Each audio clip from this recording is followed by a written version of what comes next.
Y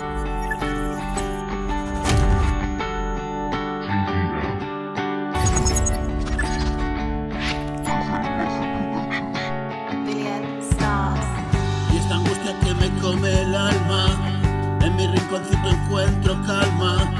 Voy a darme un paseo por la playa y mis pies descalzos por el agua. Despejo mi mente, la mañana es clara, te veo asomada en la ventana, observando cómo el mundo pasa, sin darme cuenta al final de la playa. Subió la marea, las olas me alcanzan, todo está tranquilo, ven a compartir estos momentitos y vivir.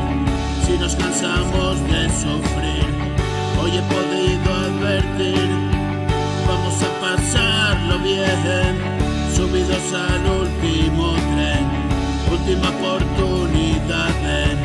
Y es definitivo, siente el atractivo, un color tan vivo, yo contigo, tú conmigo, dejo migas por el camino, no te pierdas amor mío, tú confías, yo confío, renunciamos a lo feo.